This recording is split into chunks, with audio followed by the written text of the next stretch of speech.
Hello friends, कैसे हैं आप लोग। आशा करता हूँ स्वस्थ होंगे, ज़बरदस्त होंगे और अपनी तैयारी को बेहतर तरीके से करते होंगे। तो साज एजुकेशन एकेडमी आपके लिए लेकर आया है प्रैक्टिस सेट 1। रीजनिंग का बहुत ही इंपॉर्टेंट प्रैक्टिस सेट है और यूपी पुलिस कांस्टेबल भर्ती 2026 आ चुकी है, आप सभी जानते ही हैं।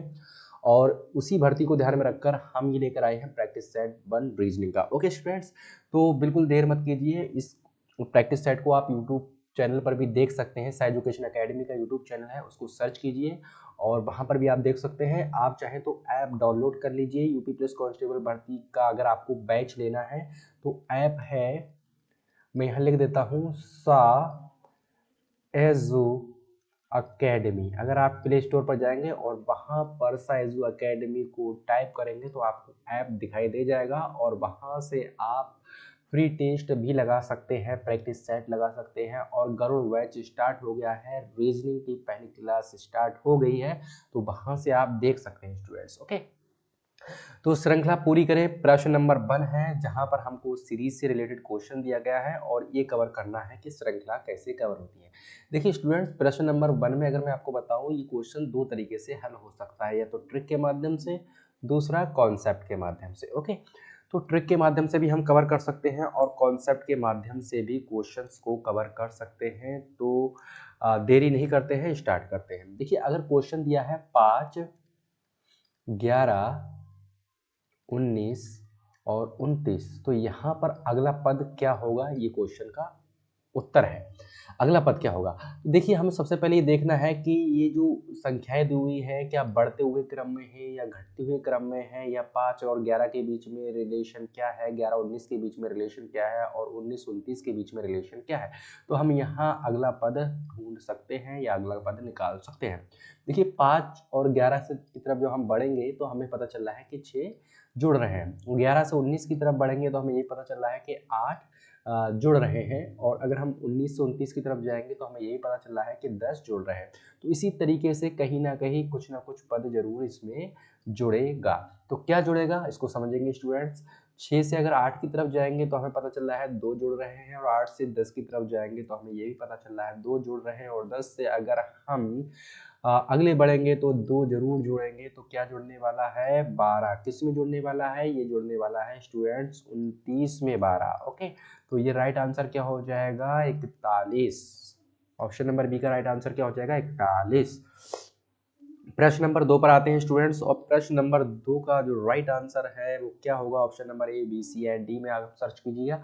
एप्पल बराबर 50 है तो मैंगो बराबर क्वेश्चन मार्क है। इसका मतलब है ये आपको कोडिंग डिकोडिंग से संबंधित क्वेश्चन है, जहां पर आपको अक्षरों का कोड पता होना चाहिए।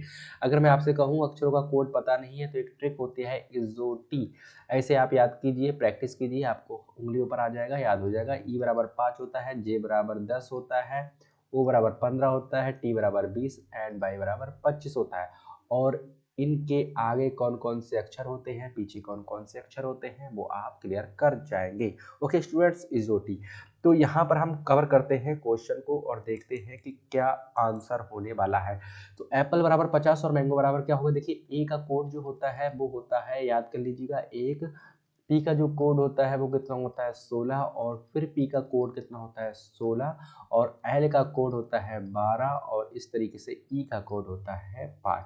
अगर इन सबको ऐड कर देंगे तो 16 16 32 और 1 33 और 12, अगर आप देखेंगे 45 और 5 50। तो राइट 50 है इसका कोड। तो इसी तरीके से अगर यहाँ देखेंगे तो एम बराबर कितना होता है, 13। और ए बराबर होता है 1, एन बराबर होता है 14 एंड जी बराबर होता है 7 एंड ओ बराबर कितना हो जाएगा, यहाँ पर स्टूडेंट ध्यान रखना है, 15। ओके, तो 13 और 14 17 अगर आप यहाँ पर ऐड करेंगे तो कैसे करेंगे, 3 और 1 4, 4 4 8, 7 15, 5 20, 1 1 2 और 1 3 और 2 5। ओके, तो राइट आंसर क्या हो जाएगा यहाँ पर 50। तो मैंगो का भी कोड कितना होना चाहिए, 50। ऑप्शन देख लेते हैं, ए ऑप्शन 55 57 60। देखिए यहाँ पर आंसर नहीं दिया है लेकिन हम यहाँ सवाल सकते हैं 50 ही आंसर होगा। किसका राइट आंसर इज सी।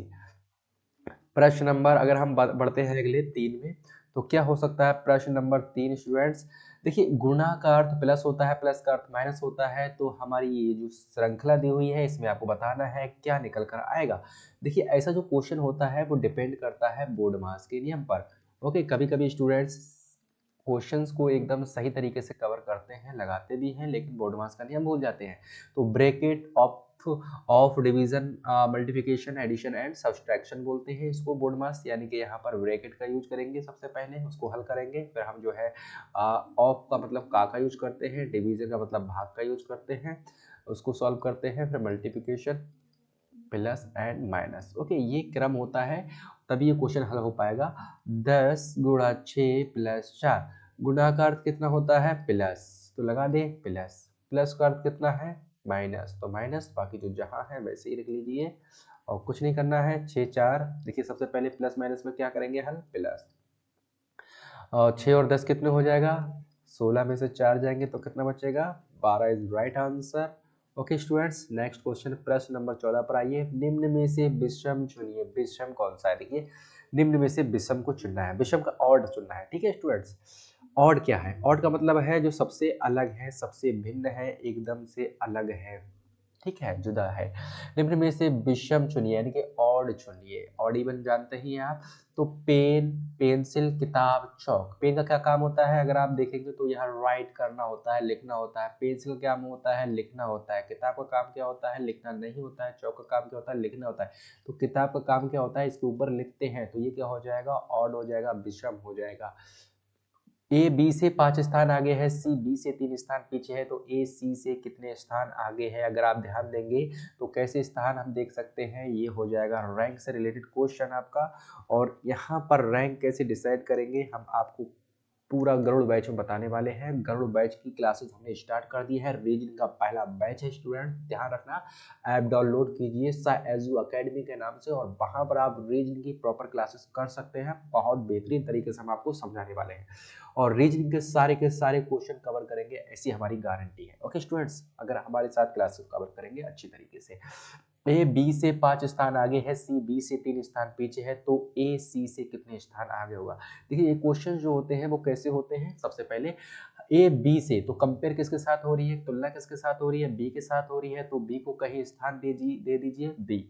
ए कितना है, बी से 5 स्थान आगे है, तो एक, तो बी तो यहाँ ऑलरेडी एक स्थान पर है ही, तो 5 स्थान आगे है, तो एक स्थान ये हो गया, दूसरा, तीसरा, चौथा, पांचवा, तो 5 स्थान आगे है, 1 2 3 4, और इसका मतलब कह सकते हैं 5वें स्थान पर है। अगर बी को शामिल कर रहे हैं तो वो छठा स्थान हो जाएगा, अगर बी को शामिल नहीं कर रहे हैं और यहाँ से गिनते हैं तो 5वें स्थान पर होगा। कौन, ए। Okay, B. अब यहाँ पर देखते हैं सी बी से 3 स्थान पीछे है, तो 1 2 3 स्थान पीछे है, लगा दीजिए। और यहाँ से हमें ये पता चल रहा है बी से हम ए की तरफ बढ़ रहे हैं तो +5 स्थान है, और बी से अगर पीछे की तरफ जा रहे हैं तो -3 स्थान है। तो इस क्वेश्चन को जब हल करते हैं तो कैसे करेंगे, देखिए, तो ए सी से कितने स्थान आगे है, रिलेशन किसके बीच में पूछा है, ए सी से कितना, यानी कि ए के बारे में पूछा है, सी से कितना आगे है। तो देखिए 3 स्थान ये हो गए, 1 2 3 4 5 6 7 8 स्थान हो जाएंगे। तो कैसे करते हैं, +5 प्लस -3 जो होता है वो, इसको मैं इरेज कर देता हूँ, ध्यान रखना स्टूडेंट्स। इस तरीके से इसको यहाँ पर माइनस लगाते हैं, क्यों होता है ऐसा हम आपको बताएंगे क्लास में बेहतर तरीके से, ठीक है। इसका रैंक को निकालते कैसे हैं, तो 5 minus minus plus is equal to 8, इस तरीके से हम क्या करेंगे, 8वां स्थान निकाल कर लाएंगे। प्रश्न नंबर 6 है, कांस्टेबल में कितने व्यंजन है, कांस्टेबल में कितने व्यंजन है स्टूडेंट्स। ओके, थोड़ा सा इसको पीछे कर लेते हैं, क्वेश्चन अगले पहुंच गए हैं। देखिए कांस्टेबल में कितने व्यंजन हैं, तो व्यंजन के बारे में पूछा है तो कहीं ना कहीं स्वर भी होंगे, और स्वर होंगे और व्यंजन होंगे तो टोटल अक्षर भी होंगे। तो कांस्टेबल में कितने हैं, देखिए 1 2 3 4 5 6 7 8 9 अक्षर हैं, टोटल अक्षर इज इक्वल टू 9। ओके, अक्षर कितने हैं, 9। कांस्टेबल में देखिए व्यंजन कितने हैं, 1 2 3 4 5 6। ओके, तो व्यंजन कितने हैं, अगर आप यहाँ से गिनेंगे तो व्यंजन है 6, और स्वर कितने हैं, स्वर आप देखेंगे तो 1 2, 3 स्वर है। ओके, 3 स्वर है। तो ये निकालते कैसे, जो टोटल अक्षर है, कुल अक्षर है वो कितने हैं, 9 हैं। और व्यंजन पूछा है तो स्वर कितने हैं, 3 हैं। स्वर कितने हैं, 3 हैं। और व्यंजन कितने हैं, 6 हैं। हो जाएगा। देखिए व्यंजन कितने निकल कर आ जाएंगे, 6। ये ऐसे भी कर सकते हैं। अगर टोटल अक्षरों में से अगर हम स्वरों को निकाल देंगे तो भी हमारे क्या निकल कर आ जाएंगे, व्यंजन। ओके, नेक्स्ट क्वेश्चन इज प्रश्न नंबर 7 के बाद, प्रश्न नंबर 6 के बाद देखिए 7 क्या होगा।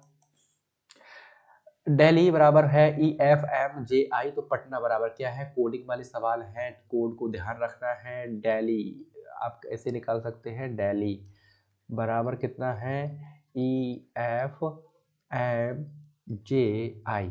देखिए कोडिंग, देखिए अगर आप चाहें तो डायरेक्ट भी कर सकते हैं। कैसे करेंगे डायरेक्ट, मैं आपको बता दूं। डी के बाद क्या आता है, ई। डी के बाद क्या आता है, ई। देखिए है। ई के बाद क्या आता है, एफ। एफ के बाद क्या आता है, एल के बाद क्या आता है, एम। एच के बाद क्या आता है, एच। एच आई जी होता है ना, HIJ। तो यहाँ पर जो है हम थोड़ा सा ध्यान दे दें, आपको दिला दें। देखिए स्टूडेंट्स, कैसे करना है इस क्वेश्चन को, आप इसको बिल्कुल अलग तरीके से करेंगे। सब इरेज कर देता हूँ। देखिए यहाँ तक तो क्लियर है। हमने क्या लिखा, दिल्ली को हम लिख रहे हैं EFMJ I। ओके, आई इस तरीके से। ओके, तो पटना क्या लिखेंगे, पटना को PATNA क्या लिखेंगे। देखिए डी से जब हम ई की तरफ जा रहे हैं तो कितना जोड़ रहे हैं, प्लस का 1। ओके, तो इसी तरीके से हमें क्या करना पड़ेगा, प्लस का 1 इधर भी जोड़ दीजिए। पी के बाद क्या आ जाएगा, क्यू। ई से हम एफ की तरफ जा रहे हैं तो कितना जोड़ रहे हैं, प्लस का 1। तो यहाँ पर भी क्या करेंगे आप, प्लस से बी। ओके, और यहाँ पर देखिए सभी में ही क्यू भी दिया हुआ भी है। एल से एम, IJKLM, तो +1। तो यहाँ पर भी क्या आ जाएगा, +1। टी के बाद क्या आ जाएगा, STU। तो यहाँ पर भी देखिए सभी में यू दिया हुआ है, ऑप्शन अभी नहीं मिल रहा है हमें। एन से एच के बाद क्या आते हैं, एच के बाद IJ। देखिए EFGHIJ। तो यहाँ पर कितने स्थान अगले गए, 2 स्थान, तो +2। एन के बाद OP, पी आ जाएगा। ओके, पी आ जाएगा, लेकिन यहाँ पर कोई नहीं दिखाई दिया। आई के बाद अगर देखेंगे तो आई सेम है, तो यहाँ पर भी क्या होना चाहिए, सेम है। तो इस तरीके से जो आंसर होना चाहिए, यहाँ पर ए वाला ऑप्शन ज़्यादा बेहतर तरीके से मिल रहा है। ओके, देखिए NOP, पी होना चाहिए वैसे यहाँ के हिसाब से। तो अगर देखेंगे तो यहाँ पर थोड़ा सा गलत हो सकता है। एच के बाद यहाँ आई कर दीजिए आप, आई, और यहाँ आप जे कर दीजिए। आई के बाद क्या कर दीजिए, जे। रिलेशन को हम थोड़ा सा चेंज कर देते हैं स्टूडेंट, ठीक है। थोड़ा सा यहाँ पर कुछ तो मिस हुआ है। देखिए क्या कर देंगे, यहाँ पर हम इरेज कर दीजिए। एक एक स्थान अगले बढ़ा दीजिए। डी को ABCDE, पी से क्यू, ओके, ई से एफ, एंड ए से बी, और ये के एल से एम, और TU। ओके, HI, यहाँ पर थोड़ा सा चेंज कर रहे हैं, आई। ओके जी, इस HI। ओके, इस तरीके से NO। और यहाँ पर अगर देखेंगे आई के बाद क्या आ रहा है, देखिए आई के बाद जे। आई के बाद क्या आ रहा था, आई के बाद जे आ गया। तो यहाँ पर क्या होगा, ए के बाद बी। अब राइट आंसर सही आएगा निकल कर, QBUOB। देखिए लास्ट में बी यहाँ पर भी है, बी यहाँ पर, बी यहाँ पर, ये तो बिल्कुल गलत हो जाएगा। और QU तो सब जगह ही पर ही है। तो अंतर किससे निकल कर आ रहा है, ओ से। तो O is right answer. Okay, प्रश्न नंबर 8 क्या है, देखिए एक घड़ी में 6:30 बजे घंटे की सुई। अगर आप यहाँ पर ध्यान देंगे तो बहुत बेहतरीन क्वेश्चन है ये। एक घड़ी में 6:30 बजे घंटे की सुई कहाँ होगी। अगर हम बात करते हैं घड़ी की, तो घड़ी कुछ इस तरीके की होती है। 6:30 बज रहे हैं, तो आपने भी घड़ी देखी होगी। तो घंटे की सुई पूछा है, ठीक है। देखिए 6:30 जब बजते हैं तो जो मिनट की सुई होती है वो कहाँ होती है, मिनट की सुई होती है बिल्कुल 30 पर। ओके, 30 पर, यहाँ 30 मिनट पर। और अगर हम बात करते हैं, इसको इरेज कर देते हैं अगर चाहे तो आप यहाँ पर 6 लिख दीजिए तो ज़्यादा बेहतर रहेगा। 6 कर दीजिए। ओके, 6:30 बजे घंटे की सुई कहाँ होगी। तो देखिए जब ये अगर यहाँ होती लेकिन ये जो मिनट वाली सुई ने क्या किया है, आधी दूरी तय कर ली है, तो घंटे की सुई ने भी आधी दूरी तय कर ली होगी। ओके, और यहाँ क्या होगा, 7 होगा, तो 7 और 6 के बीच में होगी, यानी कि 6 और 7 के बीच में होगी। जानते हैं ना, अगर मिनट की सुई आधी दूरी तय कर लेती है, यानी कि मिनट की सुई कहाँ होती है, यहाँ होती है स्टे, तो अगर आधी दूरी तय कर लेती है तो घंटे की सुई भी तो आधी दूरी तय कर लेगी, तो 7 और 6 के बीच में होगी। बस यही आंसर था। प्रश्न नंबर आते हैं, प्रश्न है 9। यदि 15 अगस्त 2022 को सोमवार था तो 15 अगस्त 2023 को कौन सा दिन होगा? तो मैं आपको बता दूं, एक होता है सामान्य वर्ष, ओके, एक होता है सामान्य वर्ष, एक होता है लीप वर्ष। लीप वर्ष का मतलब होता है जिसकी जो सन होती है वो 4 से डिवाइड हो जाए या शताब्दी 400 से कट जाए। ओके, अगर हम बात करते हैं जैसे कि 2008, ओके, इस तरीके से अगर हम बात करते हैं 2008 की, तो क्या 4 से डिवाइड हो जाएगा? बिल्कुल, 4 पंजे 20, 0 4 दूनी 8, तो ये लीप वर्ष हो जाएगा। या फिर शताब्दी, जैसे कि 2000 शताब्दी है, ये 4 से कट जाए, 4 पंजे 20, ओके, तो इस तरीके से ये क्या हो जाते हैं, लीप वर्ष हो जाते हैं। सामान्य वर्ष का मतलब होता है जिसमें फरवरी का महीना 28 का होता है, और लीप वर्ष का मतलब होता है जिसमें फरवरी का महीना 29 का होता है। तो 15 अगस्त 2022 को सोमवार था, और जब हम अगली साल एंटर करते हैं कैलेंडर में तो एक दिन बढ़ जाता है अगर सामान्य वर्ष होगा। तो 2022 कैसा वर्ष है? सामान्य वर्ष है। और 2023 भी कैसा वर्ष है? सामान्य वर्ष है। इसका मतलब जब हम 15 अगस्त सेम तारीख को अगले बढ़ेंगे तो एक दिन बढ़ जाएगा हमारा, सोमवार से कहाँ आ जाएंगे हम? सोमवार से आ जाएंगे हम मंगलवार की तरफ। ओके, सामान्य वर्ष में क्या होता है, प्रत्येक साल एक दिन बढ़ जाता है, तो मंगलवार इज राइट आंसर। प्रश्न नंबर 10 पर आते हैं स्टूडेंट्स, बहुत ही इंपॉर्टेंट क्वेश्चन है। प्रश्न नंबर 10, यदि सभी किताबें ज्ञान है तो सभी किताबों को लिख लीजिए। ये क्या है? किताबें। सभी किताबें जब भी बनाएंगे तो सभी वाला जो होता है वो अंदर आ जाता है, उसका डब्बा, यानी कि जो बेन है वो अंदर आ जाता है, उसका ग्राफ अंदर आ जाता है। और जो सभी किताबें किस में शामिल हैं? ज्ञान में शामिल है, यानी कि सभी किताबें ज्ञान है और कुछ ज्ञान शक्ति है। तो कुछ ज्ञान, कुछ वाला इस तरीके से बनता है, और कुछ ज्ञान कैसी है? शक्ति है। ओके, तो देखिए निष्कर्ष क्या होगा, सभी किताबें शक्ति हैं, तो सभी किताबें ज्ञान है, लेकिन ये बात कहीं नहीं कही गई है कि सभी किताबें शक्ति हैं। सभी किताबें शक्ति नहीं है। ओके, ऐसा तो क्वेश्चन में ही नहीं दिया है। सभी किताबें ज्ञान के बारे में तो है, और कुछ ज्ञान शक्ति है, ऐसे ही बात कही गई है, लेकिन सभी किताबें शक्ति हैं ऐसा नहीं हो सकता। अगर मान के चलते हैं किताबें हमारे पास कितनी हैं?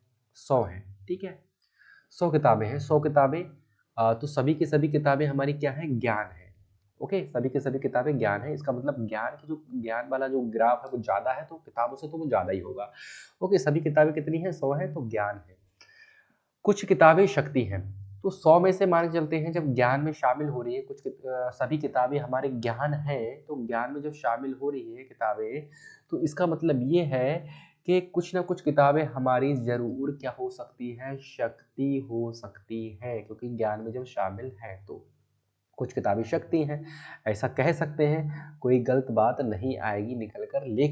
लेकिन यहाँ पर कोई 100% बात नहीं है कि आखिर किताबें शक्ति हैं या नहीं, क्योंकि सभी किताबें ज्ञान तो हैं, लेकिन सभी किताबें शक्ति हैं या कुछ किताबें शक्ति है, ऐसी कोई बात क्लियर नहीं की है क्वेश्चन में। कोई किताब शक्ति नहीं है, कोई किताब शक्ति नहीं है। 100 किताब अगर ज्ञान हो सकती है तो कुछ ना कुछ शक्ति भी हो सकती है, लेकिन यहाँ बात कह दी गई है कोई किताब शक्ति नहीं है, तो ये भी खुद में खुद गलत हो जाएगा, ये भी गलत हो जाएगा। निश्चित नहीं है, मतलब 100% श्योरिटी हम नहीं कह सकते हैं कि कुछ किताबें शक्ति हैं, ओके, या सभी किताबें शक्ति हैं।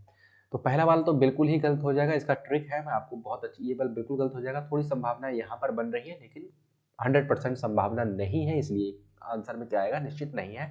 और ये जो निष्कर्ष वाले सवाल होते हैं बहुत ही अच्छे होते हैं, मैं आपको ये बताऊंगा कि कैसे इसको हल किया जाता है। ओके, परसेंटेज के हिसाब से बताऊंगा कि अगर 100% किताबें हैं तो ज्ञान कितनी हो सकती है, शक्ति कितनी हो सकती है, तब हमारा राइट आंसर निकल कर आएगा। ओके स्टूडेंट्स, तो ध्यान रखना है आपको, बिल्कुल ऐप डाउनलोड कर लीजिएगा और तब से क्लास करिएगा। रीजनिंग का बैच स्टार्ट कर दिया है गरुड़ वाइब्स के नाम से, क्लास ऐप पर। ओके, क्लास ऐप जो है शायद एजुकेशन एकेडमी का ऐप है, वहीं पर क्लास स्टार्ट कर दी गई है और यूट्यूब पर भी आपको कुछ क्लासेस मिल जाएंगी। अगले बढ़ते हैं प्रश्न नंबर 9 के बाद 11, 9 के बाद 10 कवर हो गया है, अब 11 पर आते हैं और क्या है देखते हैं। यहाँ पर श्रृंखला से क्वेश्चन रिपीट हो गया है, मतलब दोबारा से फिर पूछ लिया गया है और इसमें लिखा हुआ है कैट। क्या लिखा हुआ है? कैट। ओके, कैट को हम क्या लिख रहे हैं? अगर मैं आपसे कहूँ कैट को हम क्या लिख रहे हैं, 1 मिनट, 12 में नहीं 11वां क्वेश्चन है, ठीक है, थोड़ा सा ये हट जाता है। प्रश्न नंबर 11 है 2 3 6 11 18। श्रृंखला क्या है? देखिए मैंने आपको श्रृंखला करना सिखाया था, तो आप चाहे तो अलग से लिख सकते हैं। 2 3 6 संख्याएं बढ़ी रही हैं, कम नहीं हो रही है, तो 2 और 3 के बीच में कैसा रिलेशन है? +1 का रिलेशन। 3 और 6 के बीच में कितने का रिलेशन है? +3 जोड़ रहे हैं। 6 से अगर हम 11 की तरफ जा रहे हैं तो 5, और 11 से अगर 8 की तरफ 7। ओके, देखिए आपको एक आइडिया लग गया होगा यहाँ पर क्या आएगा। 1 3 5 7, इसका मतलब विषम संख्या है, तो यहाँ पर कौन संख्या आएगी? 9, और 18 में अगर हम 9 जोड़ देंगे तो कितना आ जाएगा? 27 इज राइट आंसर हो जाएगा। तो स्टूडेंट्स आपको ध्यान रखना है, सम संख्याएं कौन सी होती हैं, विषम संख्याएं कौन सी होती हैं, भाज्य संख्याएं कौन सी होती हैं, अभाज्य संख्याएं कौन सी होती है। ओके, वर्ग के बारे में ध्यान रखना है, घन के बारे में ध्यान रखना है, तभी आपको क्या होते हैं, रीजनिंग की सीरीज के क्वेश्चन बहुत आसानी से लग जाएंगे। तो स्टूडेंट्स अगर आपको इन सारी संख्याओं में दिक्कत है तब भी आप मैथमेटिक्स क्लास कर सकते हैं ऐप पर। ओके, जब हम क्लास लेंगे तो आप कवर कर सकते हैं। प्रश्न नंबर 12 क्या है? Cat DBU। अगर आप यहाँ देखेंगे ध्यान से स्टूडेंट्स तो कैसे कवर करेंगे? कैट सी को एक स्थान अगले बढ़ा दीजिए CD, ए को स्थान अगले बढ़ा दीजिए BTU। इस तरीके से डॉग को D के बाद क्या आता है? E। ओ को क्या लिख सकते हैं? ओ के बाद बताइए 16 होता है ना, P होता है EP, और यहाँ पर अगर आप देखेंगे G के बाद क्या आ जाएगा? H। ओके, तो आप अगर ऑप्शन मिल रहा है आपको तो डायरेक्ट लगा दीजिएगा। देखिए EP EP इसमें नहीं है तो ये तो वैसे ही गलत हो जाते हैं, ठीक है। और रही बात लास्ट वाला तो आप देख लीजिएगा। प्रश्न नंबर 13 क्या है, इसको भी समझिएगा, ध्यान से समझना है। प्रश्न नंबर 13, किसी संख्या का दर्पण प्रतिबिंब। ओके, दर्पण प्रतिबिंब का मतलब होता है जैसे कि मिरर रखा हुआ है सामने हमारे। ओके, मिरर इमेज समान होगा किसी संख्या का, किस संख्या का दर्पण यानी कि मिरर इमेज समान होगा। तो मैं आपको बता दूं मिरर इमेज हमें तभी समान दिखाई देगा जब उसको रखने पर, सामने रखने पर कोई चेंज दिखाई ना दे। कैसे? 2 है, अगर 2 को अगर मिरर के सामने रख देंगे तो जरूर ये कैसा दिखाई देगा? कुछ उल्टा उल्टा हो जाता है, ठीक है। कोई भी अगर मिरर के सामने रख रही है तो उल्टी नहीं होनी चाहिए, किसी भी एंगल से रखें तो देखिए 0 है, मिरर के सामने रखेंगे किसी भी एंगल से रखेंगे तो 0 ही दिखाई देगा। इसी तरीके से 8 जो होता है किसी भी एंगल से रखिए वो 8 ही दिखाई देगा, अगर 9 देखेंगे तो ऐसे दिखाई देगा। तो right answer is option number C। Okay, प्रश्न नंबर 14 क्या है? बहुत ही इंपॉर्टेंट सवाल है ये। ए की बहन बी है, बी का पुत्र सी है, सी का ए से क्या संबंध है? ये जो सवाल होते हैं आपको आप ट्री के हिसाब से कर सकते हैं, फैमिली ट्री के हिसाब से। ओके, किसके हिसाब से? फैमिली ट्री के हिसाब से। मैं आपको बताऊं फैमिली ट्री कैसे बनता है, अगर आपको नहीं आता बनाना तो बता सकता हूँ। ए की बहन बी है, देखिए बहन का जो संबंध होता है वो कैसे होता है? अगर ए की बहन क्या है? बी है, तो बहन का जो संबंध होता है वो कुछ इस तरीके से होता है। ए की बहन बी है और ए क्या है? ए क्लियर नहीं किया है, ए आदमी भी हो सकता है, औरत भी हो सकती है, लड़का भी हो सकता है, लड़की भी हो सकती है, क्योंकि ए की बहन बी है, लेकिन बी क्लियर है कि बी बहन है, तो बी को हम ऐसे दिखाएंगे माइनस के साथ। ओके, तो बी तो लड़की है लेकिन ए क्या है अभी क्लियर नहीं है। बी का पुत्र सी है, बी का पुत्र क्या है? सी है। देखिए बी का पुत्र को दिखाना है तो नीचे की तरफ जाएंगे, जनरेशन हमारी नीचे की तरफ आएगी। तो हम बी का पुत्र सी है, तो सी तो दिखा दिया है, पुत्र है, तो इसके ऊपर क्या लगा देंगे? प्लस। सी का ए से क्या संबंध है? सी का ए से क्या संबंध है? यानी कि सी का ए से क्या संबंध है? यानी कि ए सी को क्या कहेगा? ओके, सी का ए से क्या संबंध है, इसका मतलब है ए सी से क्या कहेगा। इस तरीके से हम क्वेश्चन करेंगे। सी का जब भी संबंध पूछ रहा है तो किसके बारे में पूछ रहा है? ए से क्या संबंध है, तो सी के बारे में पूछ रहा है, तो सी की तरफ हमें एरो बनाना पड़ेगा। तो देखिए अगर मैं आपसे कहूँ ये क्या है, अभी तो कोई क्लियर नहीं है, ये प्लस भी हो सकता है, ये माइनस भी हो सकता है, लड़का भी हो सकता है, लड़की भी हो सकता है, भाई बहन भी हो सकते हैं, बहन बहन भी हो सकते हैं ना ऊपर वाले। लेकिन जैसे ही बी का लड़का, यानी कि ये जो बी है वो एक लेडी है और उसका कोई लड़का है, तो ये जो लड़का है वो ए का क्या हो सकता है? अगर ए को हम उसका भाई मान लें, इस लड़की का ए को अगर भाई मान ले, तो सी क्या हो जाएगा? भतीजा हो जाएगा, है ना? भतीजा हो जाएगा, बिल्कुल भतीजा हो जाएगा। और अगर हम बात करते हैं, अगर बी की बहन मान ले ए को, तो ये क्या हो जाएगा? सी भांजा हो जाएगा। तो इसमें ऑप्शन नंबर कुछ रखा ही नहीं है, लेकिन आंसर कुछ इसी तरीके से निकल कर आते हैं। तो भतीजा और भांजा इनमें से कुछ भी हो सकता है, ध्यान रखना। लेकिन यहाँ पर सिर्फ और सिर्फ ऑप्शन क्या दिया हुआ है? भतीजा या भांजा। तो हमें एक मान के चल रहे हैं, मान के चलते हैं ये लड़का है, ठीक है, तो कौन सा आंसर हो जाएगा? भतीजा। अगर ये लड़की है तो क्या हो जाएगा? भांजा। ओके, तो आप स्टूडेंट समझ सकते हैं, फैमिली ट्री ये चीज बताती है। प्रश्न नंबर 14 क्या होता है? निम्न में से कौन अलग है? और मैं आपको बता दूं स्टूडेंट्स, ये जो सवाल, जो पीछे वाला सवाल हमने कवर किया है ना, आप यहाँ पर एग्जामिनर से दावा कर सकते हैं कि आपने क्वेश्चन में गलती की है। ओके, क्योंकि फैमिली ट्री कुछ ऐसे ही बताता है।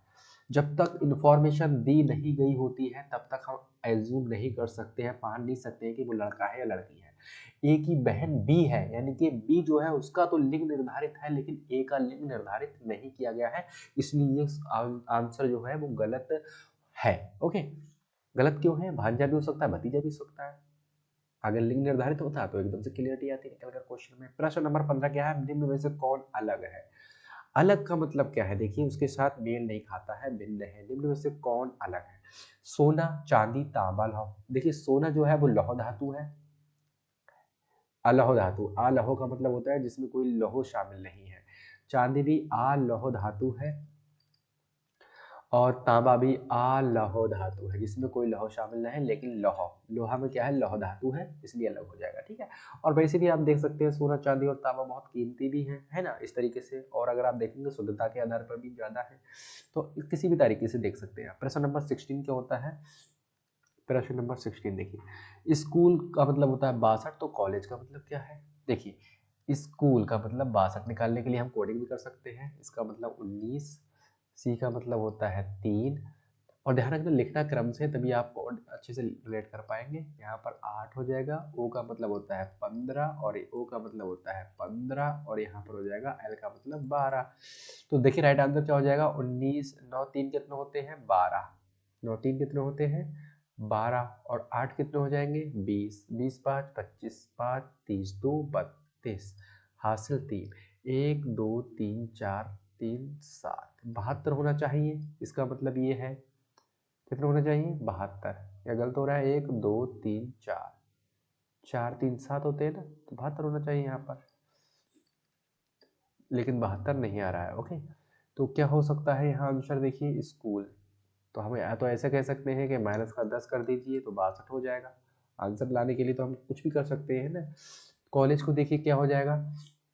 सी इज इक्वल टू 3 हो जाएगा, ओ इज इक्वल टू 15 हो जाएगा। एक बार मैं कॉन्ट कर लेता हूँ, 9 3 कितने होते हैं? 12 होते हैं। 8 12 8 कितने होते हैं? 20 होते हैं। 5 25 5 35, 25 और 5, 25 और 5 होते हैं 30 2 32, हासिल 3 ही लगेंगे। 1 2 3 4, 4 3 कितने होते हैं? 7, ठीक है।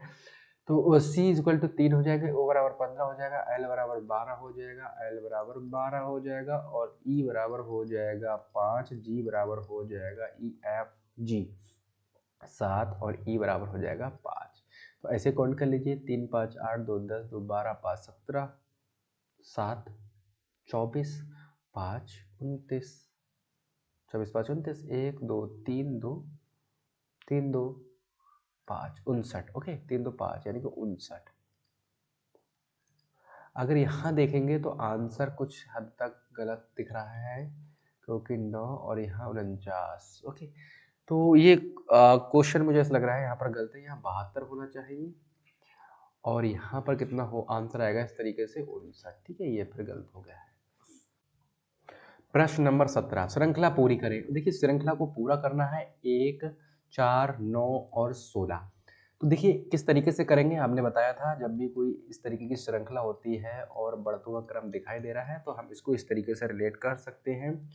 यहाँ पर लगाएंगे 1 और 4 की जब जाएंगे तो प्लस का 3, और 4 से 5 की तरफ जाएंगे तो प्लस का 5। और देखिए यहाँ पर एक क्रम दिखाई दे रहा है, बहुत ही आसान सवाल है। 7 से जब जाएंगे तो 9, क्यों? क्योंकि यहाँ पर सारी की सारी विषम संख्या है, तो 16 9 कितना हो जाएगा, यहाँ हो जाएगा 25। Okay, 25 is right answer. प्रश्न नंबर 17 का क्या आंसर है देखिए स्टूडेंट्स। प्रश्न नंबर 17 के बाद 19 देखिए यहाँ पर समझते हैं।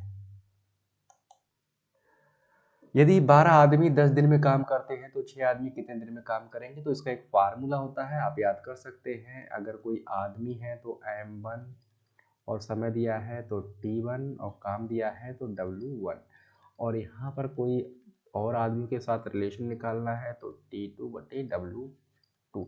तो देखिए 12 आदमी 10 दिन में काम करते हैं, तो m1 कितने हैं, 12 आदमी हैं, कितने दिन में काम करते हैं, 10 दिन में काम करते हैं। ओके, और काम मान के चलते हैं हम, कोई सेम काम है, ठीक है, कोई ऐसा काम है, कोई काम है, काम दिया हुआ है, ये काम अलग अलग नहीं है, एक ही काम मान लेते हैं, डब्लू काम है। कैसा काम है, डब्लू। और अगर हम बात करते हैं यहाँ पर, तो देखिए तो 6 आदमी कितने दिन में काम करेंगे, तो T2 निकालना है, क्योंकि W से W कट जाएगा, समान काम है। तो यहाँ पर हम निकाल सकते हैं, देखिए ऐसे 12 मल्टीपल 12 गुणा 10 बटे 6 बराबर कितने दिन में, दिन पूछा है ना, कितने दिन में, तो कैसे, 6 दूनी 12, 10 दूनी 20, तो 20 is right answer. Okay students, तो ये मैथमेटिक्स का सवाल था, रीजनिंग के साथ हमने कनेक्ट किया है इसको, और बहुत आसान सवाल था। शब्द पुलिस में कितने अक्षर हैं? हाँ देखिए, बहुत अच्छा सवाल है ये भी। शब्द पुलिस में कितने अक्षर ऐसे हैं जिनके पहले स्वर है? अगर आप देखेंगे कैसे, कितने अक्षर हैं जिनके पहले स्वर है? क्या पी के पहले स्वर है? नहीं। क्या ओ के पहले स्वर है? नहीं। क्या एल के पहले स्वर है? यस है, क्योंकि ओ ही तो स्वर है। क्या आई से पहले स्वर है? नहीं। क्या सी से पहले स्वर है? बिल्कुल है। क्या है? आई। और क्या ई से पहले कोई स्वर है? नहीं। तो जिनके पहले स्वर है, तो पुलिस में कितने अक्षर ऐसे हैं जिनके पहले स्वर है? देखिए एल और सी, और एल और सी, यानी कि 2 अक्षर ऐसे हैं, ठीक है, एल है एंड सी है। तो राइट आंसर ठीक है। प्रश्न नंबर 20 के बाद 21 में आते हैं, ए बराबर 1, बी बराबर 2, सी बराबर 3, तो बैड बराबर क्या होगा इसका आंसर का? देखिए यहाँ पर आप इस तरीके से कवर कर सकते हैं इसको स्टूडेंट्स। ए बराबर 1 यानी कोड दिया हुआ है, और जैसा कोड है वैसा ही दिया है, तो बैड बराबर क्या होगा, बस कुछ नहीं करना है, डी एंड 1 एंड 2, तो सबको हम क्या करते हैं, ऐड कर दीजिए, 2 और 1 3 और 1 2 और 1 3 और 4 7। ओके, इस तरीके से। तो क्वेश्चन नंबर यानी प्रश्न नंबर 22 है, पंख, पक्षी, पहिया, सड़क, इस तरीके से क्वेश्चन पूछे जाते हैं, ठीक है, बहुत ही सिंपल क्वेश्चन पूछते हैं रीजनिंग के, और आप यहाँ से कवर कर सकते हैं। और इसका लेवल हम प्रैक्टिस सेट जब हम लगाएंगे, सेकेंड थर्ड फोर्थ, तो बढ़ाते चले जाएंगे। निम्न में से सही उद्गम चुनिए। पंख, पंख किसके होते हैं, पक्षी के होते हैं ना, पंख का संबंध पक्षी के साथ है, पहिया का संबंध सड़क के साथ है, नहीं, पहिया का संबंध तो गाड़ी के साथ होता है। कलम का संबंध का कागज के साथ होता है, दूध का संबंध का गाय के साथ होता है, तो सही युग्म पहचानिए। यह कह सकते हैं सही युग्म, कलम, कागज। हाँ देखिए, ऐसे कर सकते हैं इस क्वेश्चन को। मैं आपको बताऊं यहाँ पर क्या रिलेशन दिखा रहा है, यहाँ रिलेशन दिखा रहा है, पक्षी का हिस्सा क्या है, पंख है। ओके, इस तरीके से। और सड़क का हिस्सा पहिया नहीं हो सकता, ये तो बिल्कुल गलत है। और कलम, कागज, कागज का हिस्सा कलम बिल्कुल नहीं हो सकता। और गाय का हिस्सा दूध, हाँ ये हो सकता है, कोई दिक्कत नहीं है। और दूध का संबंध डायरेक्ट गाय के साथ है। और पक्षी का संबंध भी पंख के साथ है, लेकिन वो आंशिक तौर पर दिखाई दे रहा है, लेकिन यहाँ जो राइट आंसर मिलेगा वो आपको मिलेगा गाय। ओके, प्रश्न नंबर 24 पे आते हैं, 22 23 पे आते हैं, 7 14 28, बहुत सिंपल सीरीज दी हुई है, 7 दूनी 14। देखिए मैंने आपको बताया था ना कि यहाँ पर जो है सीरीज कोई सी भी आपसे पूछ सकते हैं। जैसे कि यहाँ पर पूछा है आपसे, श्रृंखला पूरी करें, तो 7 14 28 56, तो 7 से जब हम 14 की तरफ जाते हैं तो मल्टीपल डबल करते हैं, मल्टीपल 2 करते हैं। 14 से हम जब जा रहे हैं, यहाँ पर मैं आपको बता दूं, 14 से जब हम जा रहे हैं तो मल्टीपल 2, 28 से जा रहे हैं तो मल्टीपल 2, और 56 से भी जाएंगे तो मल्टीपल 2 कर दिए, 2 छंग 12 हो जाएंगे, 2 पंजे 10 और 1 11, 112 इज राइट आंसर। प्रश्न नंबर 24 पे आते हैं, यदि आज बुधवार है तो 10 दिन बाद कौन सा दिन होगा? सोचिए जरा। देखिए कैसे करते हैं, आज बुधवार है, मान के चलते हैं ये पॉइंट है, और आज कौन सा दिन है, ट्यूसडे, वेडनेसडे है, यानी कि बुधवार है, ठीक है, ठीक है, कौन सा दिन है, वेडनेसडे है, वेडनेसडे। स्पेलिंग बोलते हैं इस तरीके से। वेडनेसडे है, बुधवार है, तो 10 दिन बाद कौन सा दिन होगा? अगर आप देखेंगे 10 को 7 से अगर डिवाइड करेंगे तो विषम दिनों की संख्या कितनी आ जाएगी? 3। तो वेडनेसडे में 3 जोड़ दीजिए, यहाँ पर आएगा तो क्या आ जाएगा? Thursday, Friday and Saturday. यहाँ क्या आ जाएगा? Saturday is right answer. Okay, Saturday is right answer. और ऐसा क्यों है? देखिए, ऐसा इसलिए है क्योंकि विषम दिन हमें निकालना पड़ता है, तो हमें विषम दिन 3 आ जाएगा। और जो बुधवार है, क्या है? जो बुधवार है उसी में हम क्या करेंगे? 3 को जोड़ देंगे, तो तीसरा दिन हमारा कौन सा आएगा बुध के बाद? बृहस्पतिवार, शुक्रवार, और यहाँ पर आ जाएगा हमारा तीसरा दिन ही पूछता है तो शनिवार। ओके, शनिवार इज राइट आंसर। प्रश्न नंबर 25 है, ए बी का पिता है, सी ए की पत्नी है। तो देखिए रक्त संबंध है, बहुत अच्छा है, लगाते हैं। ओके स्टूडेंट्स, इसको भी लगाते हैं रक्त संबंध को। देखिए ए बी का पिता है, फैमिली ट्री से कवर करने वाले हैं हम, फैमिली ट्री से कवर करेंगे। देखिए कैसे? ए बी का पिता है, बी का पिता क्या है? ए है। तो हम बात करते हैं पिता की, तो पिताजी हमारे कहाँ होंगे? यहाँ। बी का पिता क्या है? ए है, तो पिता है, तो यहाँ पर क्या होगा? प्लस। पर इसको एक काम करते हैं, इरेज कर देते हैं, पूरा बोर्ड क्लियर कर लेते हैं, ठीक है। अब ठीक है, देखिए फैमिली ट्री में ये बताते हैं कि बी का पिता ए है। अब मान के चलते हैं ए ये है, कोई भी पर्सन हो सकता है, मेल फीमेल हो सकता है, यहाँ क्लियर नहीं है। ओके, अब मान के चलते हैं या मेल हो सकता है या फीमेल हो सकता है, तो ए, अब मिनट आप यहाँ पर कवर कर सकते हैं। देखिए दिया हुआ है, क्या दिया हुआ है? आपको दिया हुआ है ए बी का पिता है, तो पिता है ना, ए क्या है? बी का पिता है, तो बी कहाँ आ जाएगा? नीचे की तरफ आ जाएगा इस तरीके से। लेकिन बी का पिता है, अब बी क्या है ये पता नहीं है, अभी लड़का है लड़की है। सी ए की पत्नी है, लेकिन यहाँ क्लियर है जब पत्नी होता है तो पत्नी के साथ ये एरो का यूज करते हैं। और सी जो है ए की पत्नी है, तो पत्नी है तो लड़की है होगी, है ना, तो फीमेल होगी। और अगर हम बात करते हैं तो सी का बी से क्या संबंध है? सी का बी से क्या संबंध है, यानी कि बी सी को क्या कहेगा? सी का संबंध पूछ रहा है, जिसका संबंध पूछता है वो पहले लिखा होता है, उसकी तरफ हम क्या करेंगे? एरो। इसका मतलब ये हो गया कि बी सी को क्या बोलेगा। तो देखिए क्या होगा, अगर आप देखेंगे सी का बी से क्या संबंध है, और ए की पत्नी है, तो सीधी सी बात है ये पत्नी हो गई तो ये माई तो हो जाएगी उसकी, यानी कि सी क्या है? माँ है। किसकी माँ है? बी की माँ है। ओके, राइट आंसर है ए। तो देखिए स्टूडेंट्स, हमने बहुत सारे क्वेश्चंस कवर किए हैं और 25 क्वेश्चंस कवर किए हैं रीजनिंग के प्रैक्टिस सेट 1 में, और प्रैक्टिस सेट 2, 3, 4 जैसे जैसे प्रैक्टिस सेट को आगे बढ़ाएंगे और प्रैक्टिस सेट आपको लगातार मिलेगा, और वैसे ही इसकी डिफिकल्टी बढ़ाएंगे हम, ठीक है। यानी कि जो क्वेश्चंस हैं वो थोड़े से, अभी ये इजी क्वेश्चंस थे, इसको हम इसका लेवल थोड़ा बढ़ाएंगे, मीडियम, फिर इसका एक तरीके से डिफ़िकल्ट लेवल लाएंगे, और वहाँ पर हम फिर एक पूरा फुल टेस्ट लेंगे आपसे प्रैक्टिस सेट के ही थ्रू। ओके, और साथ में जो है रीजनिंग क्लासेस चल रही है, वहाँ पर भी लगातार टेस्ट होते ही रहेंगे, तो आप ज्वाइन कर सकते हैं। ऐप को सर्च कर सकते हैं प्ले स्टोर पर, ऐप का नाम है साएजू अकेडमी। ओके, साइजू अकेडमी है नाम ऐप का। और ध्यान रखना, आप वेबसाइट भी सर्च कर सकते हैं, वेबसाइट भी एजुकेशन अकेडमी के नाम से है। ओके स्टूडेंट्स, और आप चाहे तो ये क्लास को यूट्यूब पर भी देख सकते हैं, ऐप पर भी देख सकते हैं। ओके, तो यूट्यूब जो है वो एजुकेशन अकेडमी के नाम से ही चैनल, और इन सब का जो लिंक है वो आपको डिस्क्रिप्शन बॉक्स में दे दिया जाएगा। ओके स्टूडेंट्स, तो आज की क्लास बहुत इंपॉर्टेंट रही है, और इसी तरीके से प्रैक्टिस सेट हम लगाएंगे, थोड़ा सा लेवल बढ़ाएंगे। ये इजी क्वेश्चंस थे, और क्वेश्चंस को मीडियम एंड मॉडरेट से हम डिफिकल्टी की तरफ बढ़ेंगे। ओके स्टूडेंट्स, तो आज क्लास हम यही खत्म करते हैं। Thank you very much.